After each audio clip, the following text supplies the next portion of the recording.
Et la voici, la nouvelle A3 qu'on a équipée avec notre équipement, voilà, pour la conduite des personnes qui n'ont pas l'usage des jambes, le fameux anneau accélérateur et son frein à main. Voilà, je vous fais un petit tour de la voiture, je vous fais quelques plans, comme ça vous pouvez découvrir aussi cette voiture si vous ne la connaissez pas encore. Et puis je vous montrerai des essais de conduite avec le cercle accélérateur, comme ici, et sa poignée de frein. Voilà, je vais vous montrer un petit peu aussi la customisation. Et puis on va découvrir ce produit ensemble.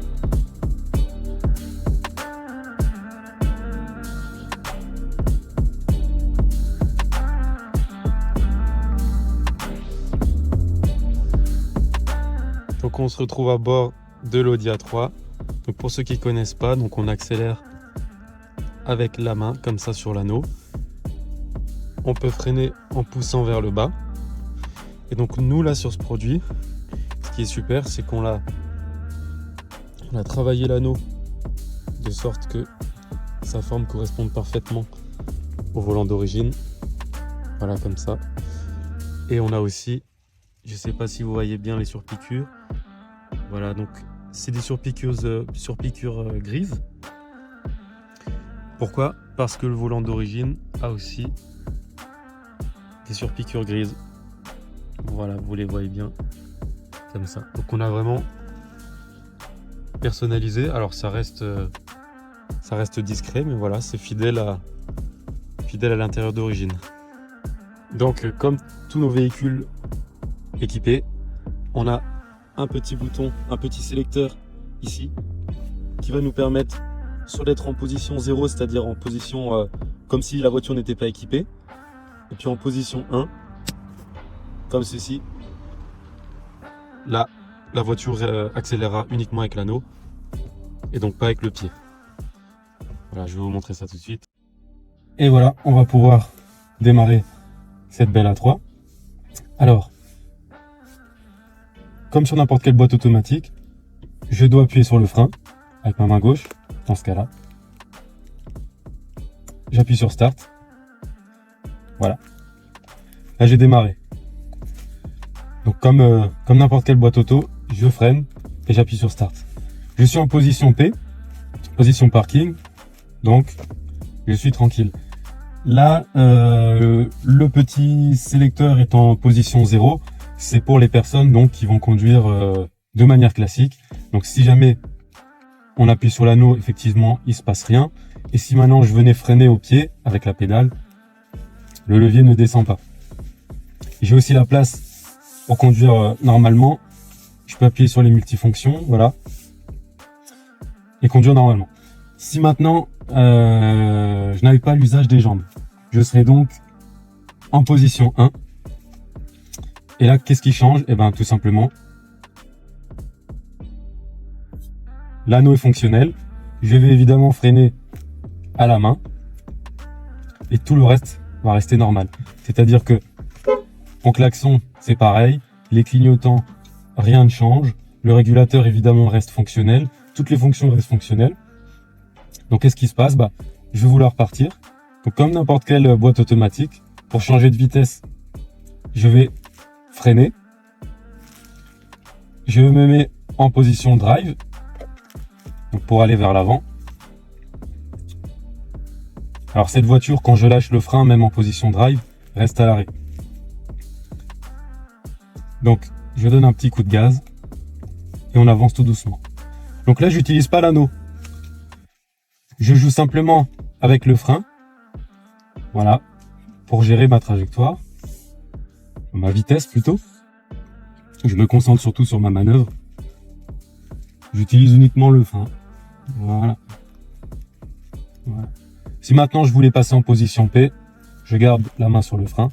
Je me mets en position P sur le sélecteur. Voilà. Nous, c'est pas ce qu'on veut. On veut aller faire un petit tour. Donc, position drive. Clignotant. Voilà. Un petit coup sur l'anneau pour faire partir la voiture. Et on est parti. Alors je sais pas si vous avez vu là ce qui s'est passé avec l'anneau. Donc finalement, l'anneau est recouvert d'une gaine qui coulisse sur l'anneau. On le voit bien avec le petit chromage ici. Donc ce qui est vraiment bien, c'est que en virage, ou en sortie de virage plutôt, vous pouvez continuer d'accélérer et laisser glisser le volant dans la main. Par exemple là, voilà. Là c'était pas flagrant. Alors en vidéo c'est toujours difficile de se rendre compte. Bon, je vous montrerai ça après encore dans un virage ou sur un parking. Donc la position des mains sur l'anneau, c'est vraiment naturel. On a une position, voilà, là je suis à 10h10. J'appuie, j'appuie c'est un grand mot parce que c'est vraiment une légère pression sur l'anneau. J'appuie tout doucement. On peut aussi avoir des positions à une main, ça marche aussi. Voilà, je freine. Voilà.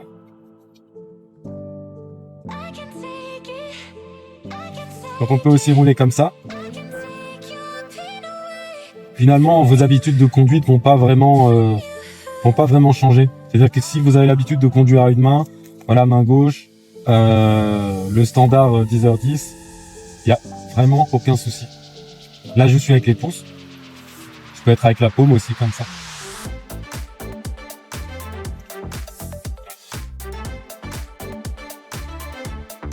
Alors si on aime rouler un petit peu sport sur ce genre de route, c'est vraiment confortable. Au niveau du frein, vous voyez même à un doigt je peux l'activer. Alors sur cette voiture, un petit peu typé sport, on a des palettes à l'arrière du volant. Donc ça c'est des palettes pour changer les rapports de vitesse manuellement, sans que la voiture le fasse d'elle-même. Et donc ce qui est bien avec cet anneau, c'est que comme il est à l'avant du volant, tout ce qui est à l'arrière reste inchangé. Donc je peux très bien conduire à l'anneau et rétrograder en utilisant les palettes, comme je le fais là. Voilà. Donc, si vous conduisez, si vous voulez faire équiper des véhicules sportifs qui ont forcément donc des palettes au volant, type Porsche, voilà ce genre-là, Audi RS, etc. BMW. Perdrez pas vos habitudes. Il y aura évidemment toujours l'usage aux palettes. On a de la chance avec le temps là. Donc n'hésitez pas en commentaire si vous avez des questions, parce que c'est vrai que finalement la conduite est très simple, mais parfois c'est sur les petits détails, voilà, que sur certains modèles. Si vous avez des questions, surtout n'hésitez pas.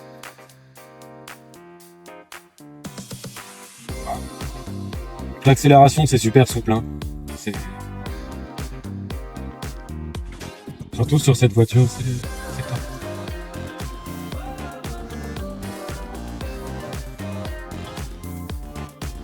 Donc le régulateur évidemment fonctionne. Voilà. Pour l'arrêter, comme n'importe quelle voiture, un peu de frein. En clignotant.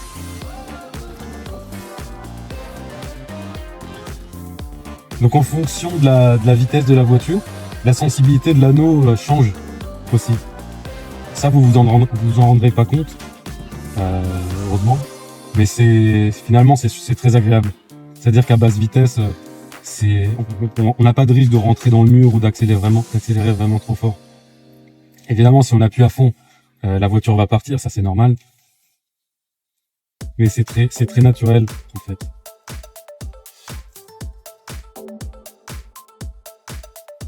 Alors j'aimerais bien trouver un parking là pour vous montrer un peu les manœuvres, voilà comment on passe de drive à reverse au niveau du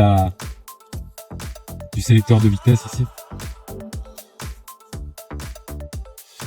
Et pourquoi pas une manœuvre pour vous montrer que c'est vraiment facile. C'est plus facile que d'apprendre à conduire, ça je vous le dis. Cette voiture elle est marrante parce qu'elle tourne toute seule. Elle tourne toute seule et elle freine toute seule. Ça c'est la voiture qui est comme ça. Très important, on peut toujours garder les deux mains sur le volant comme ça. Là quand je sors d'une épingle et que j'accélère un petit peu fort, je peux vraiment garder les deux mains sur le volant. ça, c'est quand même un sentiment de sécurité, quoi. Surtout si vous avez des modèles un peu puissants. Quand vous accélérez fort, voilà, vous avez envie de garder les deux mains sur le volant, quoi. Ça, c'est clair. Je vais essayer de vous montrer la gaine qui coulisse. Donc en fait, j'accélère. Et là, je continue d'accélérer. Et vous voyez, je laisse glisser le volant dans mes mains. C'est-à-dire que mes pouces restent bien sur l'accélérateur et mes mains laissent glisser le volant. Et ça fait qu'on a une conduite super souple, comme si on était une conduite normale, quoi, comme si on était au pied.